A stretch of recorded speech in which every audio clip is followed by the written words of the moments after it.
সাবেক বারবার নির্বাচিত চেয়ারম্যান সুদীপাড়া ইউনিয়ন।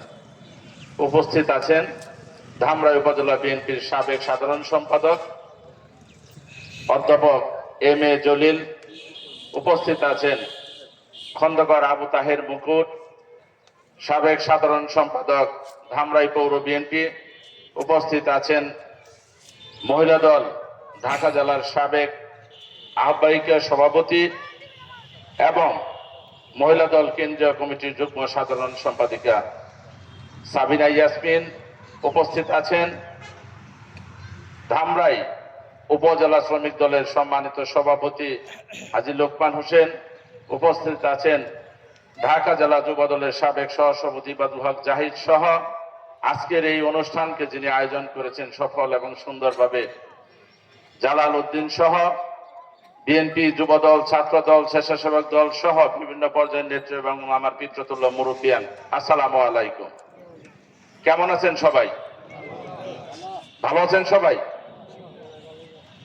শহীদ রাষ্ট্রপতি জিয়াউর রহমান কেমন লোক ছিলেন বলেন তো দেখি, যারা মুরব্বী? কেমন লোক ছিলেন? ভালো লোক ছিলেন। তিনি ব্যক্তিগতভাবে একজন সৎ, একজন নির্ভীক, একজন আদর্শবান রাষ্ট্রনায়ক ছিলেন শহীদ রাষ্ট্রপতি জিয়াউর রহমান। তার কর্মময় জীবন যদি বলতে হয় তাহলে আমাদের যারা পূর্ববর্তী বক্তা হয়তোবা সময় স্বল্পতার কারণে অনেকেই বলেন নাই, তারা বলতে পারেন নাই, কিন্তু আমি দু চারটি কথা বলতে চাই। শহীদ রাষ্ট্রপতি জিয়াউর রহমান ব্যক্তি জীবনে যেমন তিনি সহজ এবং সরল ব্যক্তি ছিলেন, তেমনি ভাবে তিনি শৃঙ্খলার ক্ষেত্রে সবচেয়ে কঠিনতম একজন ব্যক্তি ছিলেন শহীদ রাষ্ট্রপতি জিয়াউর রহমান।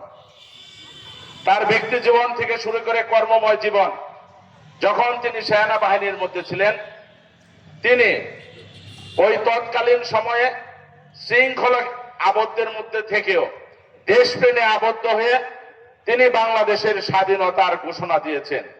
তার ঘোষণার মাধ্যমে বাংলাদেশের একটি লাল সবুজের পতাকা পেয়েছে। তার সেই লাল সবুজের পতাকার মাধ্যমে বাংলাদেশে মানচিত্রে বাংলাদেশের নাম সংযুক্ত হয়েছেন।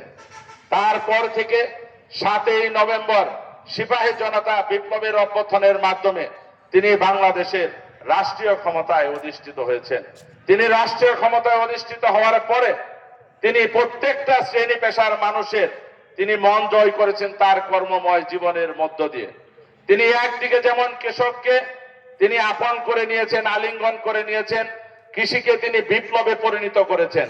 তিনি খাল খননের মাধ্যমে বাংলাদেশের কৃষি বিপ্লবের তিনি অভ্যুত্থান ঘটিয়েছেন শহীদ রাষ্ট্রপতি জিয়াউর রহমান। বাংলাদেশের আজকের যে শ্রমবাজার, সেটা দেশে এবং বিদেশে এই টোটাল কৃতিত্ব হচ্ছেন শহীদ রাষ্ট্রপতি জিয়াউর রহমানের। তিনি বাংলাদেশের গার্মেন্টস সেক্টর